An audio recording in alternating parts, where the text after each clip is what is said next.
ട്രംപിന്റെ മുഖത്ത് നോക്കി പോയി പണി നോക്കാൻ പറഞ്ഞ അലി ലാരിജാനി. ഖമേനിയുടെ വലം കൈ ഇറാന്റെ നട്ടെല്ല്. അമേരിക്കയുടെ സമ്മർദ്ദങ്ങൾക്ക് മുന്നിൽ ഇറാൻ തലകുനിക്കില്ലെന്ന് തുറന്നു പറഞ്ഞ ഒരാളാണ് ഇപ്പോൾ ലോക ശ്രദ്ധ പിടിച്ചുപറ്റുന്നത്. അമേരിക്കയുടെ സമ്മർദ്ദങ്ങൾക്ക് മുന്നിൽ ഇറാൻ തല കുനിക്കില്ലെന്ന് തുറന്നു പറഞ്ഞ ഒരാളാണ് ഇപ്പോൾ ലോക ശ്രദ്ധ പിടിച്ചുപറ്റുന്നത്. ചർച്ചയൊന്നുമില്ല, പോയി പണി നോക്ക് എന്ന് കടുത്ത ഭാഷയിൽ ഡൊണാൾഡ് ട്രംപിന്റെ നിലപാടുകൾക്ക് മറുപടി നൽകിയ അലി ലാരിജാനി ഇന്ന് ഇറാന്റെ ശക്തമായ ശബ്ദമായി മാറിയിരിക്കുകയാണ്. കൊല്ലപ്പെട്ട പരമോന്നത നേതാവ് അലി ഖമേനിയുടെ ഏറ്റവും അടുത്ത വിശ്വസ്തനായിരുന്ന ലാരിജാനി ഇപ്പോൾ സൈനികവും രാഷ്ട്രീയപരമായ നീക്കങ്ങളിൽ നിർണായക പങ്ക് വഹിക്കുന്നുവെന്നാണ് റിപ്പോർട്ടുകൾ. ആരാണ് ഈ അലി ലാരിജാനി? എങ്ങനെ അദ്ദേഹം ഇറാന്റെ ഏറ്റവും സ്വാധീനമുള്ള നേതാക്കളിൽ ഒരാളായി മാറി?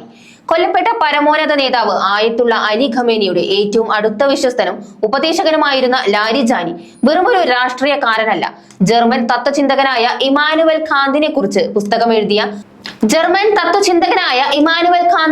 പുസ്തകം എഴുതിയ ദാർശനികനും ആണവ കരാറുകളിൽ പടിഞ്ഞാറൻ ഏഷ്യൻ രാജ്യങ്ങളുമായി വിട്ടുവീഴ്ചയില്ലാതെ വാദിച്ച നയതന്ത്രജ്ഞനുമാണ്. എന്നാൽ ഖമേനിയുടെ മരണശേഷം ഈ ശാന്തനായ പണ്ഡിതൻ ആയുധം എടുത്തിരിക്കുകയാണ്. ഇസ്രയേലിന്റെയും അമേരിക്കയുടെയും ഹൃദയം കരിച്ചു കളയുമെന്ന് പ്രഖ്യാപിച്ച ലാരിജാനി എങ്ങനെയാണ് ഇറാന്റെ ഏറ്റവും കരുത്തനായ വ്യക്തിയായി മാറിയത്? നമുക്ക് നോക്കാം. അമേരിക്കയുടെയും ഇസ്രായേലിന്റെയും സംയുക്ത വ്യോമാക്രമണത്തിൽ ഖമേനിയും IRGC കമാൻഡർ മുഹമ്മദ് പക്പൂരും കൊല്ലപ്പെട്ടതിന് വെറും 24 മണിക്കൂറിനുള്ളിൽ സ്റ്റേറ്റ് ടെലിവിഷനിൽ പ്രത്യക്ഷപ്പെട്ട ലാരിജാനിയുടെ വാക്കുകൾ ലോകത്തെ ഞെട്ടിക്കുന്നതായിരുന്നു. അമേരിക്കയും സയനിസ്റ്റ് ഭരണകൂടവും ഇറാന്റെ ഹൃദയത്തെയാണ് തൊട്ടിരിക്കുന്നത്, പകരം നമ്മൾ അവരുടെ ഹൃദയത്തെ കത്തിക്കും എന്നായിരുന്നു ആ പ്രഖ്യാപനം. ലാരിജാനിയുടെ ഈ ആഹ്വാനമാണ് ഇപ്പോൾ ഇസ്രയേലിനും അമേരിക്കൻ താവളങ്ങൾക്കും നേരെ ഇറാൻ നടത്തുന്ന വമ്പൻ പ്രത്യാക്രമണങ്ങൾക്ക് കരുത്തു പകരുന്നത്. ട്രംപ് ഒരു ഇസ്രയേൽ കെണിയിൽ അകപ്പെട്ടുവെന്ന് ആരോപിക്കുന്ന ലാരിജാനി 1979 ശേഷമുള്ള ഏറ്റവും വലിയ പ്രതിസന്ധിയിലൂടെ ഇറാനെ നയിക്കുന്ന കേന്ദ്ര ബിന്ദുവായി മാറിയിരിക്കുകയാണ്. ആരാണ് ഈ അലി ലാരിജാനി എന്ന് നോക്കിയാൽ അദ്ദേഹത്തിന്റെ കുടുംബ പശ്ചാത്തലം തന്നെ വിസ്മയിപ്പിക്കുന്നതാണ്. 1958 ജൂൺ 3 ഇറാഖിലെ നജാഫിൽ ഒരു സമ്പന്ന കുടുംബത്തിൽ ജനിച്ച അദ്ദേഹത്തെയും സഹോദരങ്ങളെയും 2009 ടൈം മാഗസിൻ വിശേഷിപ്പിച്ചത് ഇറാന്റെ കെനഡികൾ എന്നാണ്. അത്രത്തോളം സ്വാധീനമുള്ള കുടുംബമാണിത്. പിതാവ് മിർസ ഹാഷ്മി മമൂലി പ്രമുഖ മതപണ്ഡിതനായിരുന്നു. ഇസ്ലാമിക് റിപ്പബ്ലിക്കിന്റെ സ്ഥാപകൻ റൂഹുള്ള ഖൊമേനിയുടെ അടുത്ത വിശ്വസ്തനായ മോർട്ടസ മൊദഹാരിയുടെ മകൾ ഫരി മഹദാരിയെയാണ് ലാരിജാനി വിവാഹം കഴിച്ചത്. ഇത്തരത്തിൽ മതപരവും രാഷ്ട്രീയവുമായ വലിയൊരു വാരണ്യ വർഗത്തിന്റെ പ്രതിനിധിയാണ് അദ്ദേഹം. പല ഇറാനിയൻ നേതാക്കളിൽ നിന്നും വ്യത്യസ്തമായി ലാരിജാനിക്ക് ശക്തമായ ഒരു മതേതര അക്കാദമിക് പശ്ചാത്തലമുണ്ട്. ഷെരീഫ് യൂണിവേഴ്സിറ്റി ഓഫ് ടെക്നോളജിയിൽ നിന്ന് ഗണിതത്തിലും കമ്പ്യൂട്ടർ സയൻസിലും ബിരുദം നേടിയ അദ്ദേഹം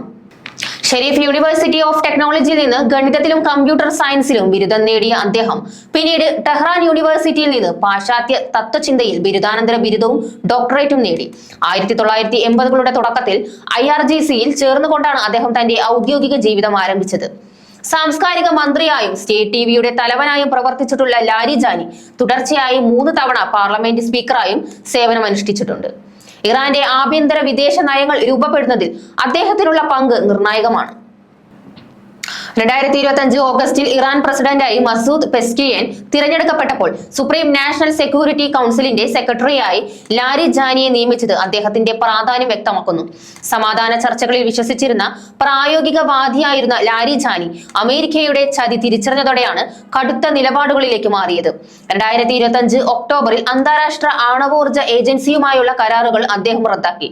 യുദ്ധത്തിന് തൊട്ടു മുൻപ് വരെ അമേരിക്കയുമായി പരോക്ഷ ചർച്ചകൾക്ക് തയ്യാറാണെന്ന് പറഞ്ഞിരുന്ന ലാരിജാനി സമാധാന ചർച്ചകളെ അമേരിക്ക ആക്രമണത്തിനുള്ള മറയാക്കി മാറ്റിയെന്ന് ബോധ്യപ്പെട്ടതോടെയാണ് ഇനി ചർച്ചകളില്ല എന്ന ഉറച്ച നിലപാടെടുത്തത്. നേതാക്കളെ കൊല്ലുന്നത് വഴി ഇറാനെ അസ്ഥിരപ്പെടുത്താമെന്ന് കരുതുന്നത് അമേരിക്കയുടെ വ്യാമോഹമാണെന്ന് ലാരിജാനി മുന്നറിയിപ്പ് നൽകുന്നു. മേഖലയിലെ മറ്റു രാജ്യങ്ങളെ ആക്രമിക്കാൻ ഇറാൻ ഉദ്ദേശിക്കുന്നില്ലെങ്കിലും അമേരിക്ക ഉപയോഗിക്കുന്ന ഏതൊരു സൈനിക താവളത്തെയും തങ്ങൾ ലക്ഷ്യമിടുന്നുവെന്ന് അദ്ദേഹം വ്യക്തമാക്കി. മുമ്പൊരിക്കലും അനുഭവിച്ചിട്ടില്ലാത്ത ഒരു ശക്തിയോടെയുള്ള തിരിച്ചടിയാണ് ലാരിജാനിയുടെ നേതൃത്വത്തിൽ ഇറാൻ ഇപ്പോൾ നൽകിക്കൊണ്ടിരിക്കുന്നത്. ദാർശനികമായ ശാന്തത കൈവിട്ട് യുദ്ധവീര്യത്തിലേക്ക് മാറിയ ലാരിജാനി ട്രംപിന് നൽകുന്ന സന്ദേശം വ്യക്തമാണ്. ചതിക്കു പകരം ചോര കൊണ്ട് തന്നെയായിരിക്കും മറുപടി. അലി ലാരിജാനി വെറുമൊരു പേരോ പദവിയോ അല്ല, അത് അമേരിക്കൻ അധിനിവേശത്തിന് മുന്നിൽ ഇറാൻ ഉയർത്തുന്ന ഇരുമ്പ് കവചമാണ്. തത്വചിന്തയും ഗണിതവും യുദ്ധതന്ത്രവും ഒരേപോലെ വശമുള്ള ഈ ബുദ്ധി കേന്ദ്രം ഇറാന്റെ കമാൻഡായി മാറുമ്പോൾ പടിഞ്ഞാറൻ ഏഷ്യയുടെ ഭൂപടം തന്നെ മാറ്റിമറിക്കപ്പെട്ടേക്കാം.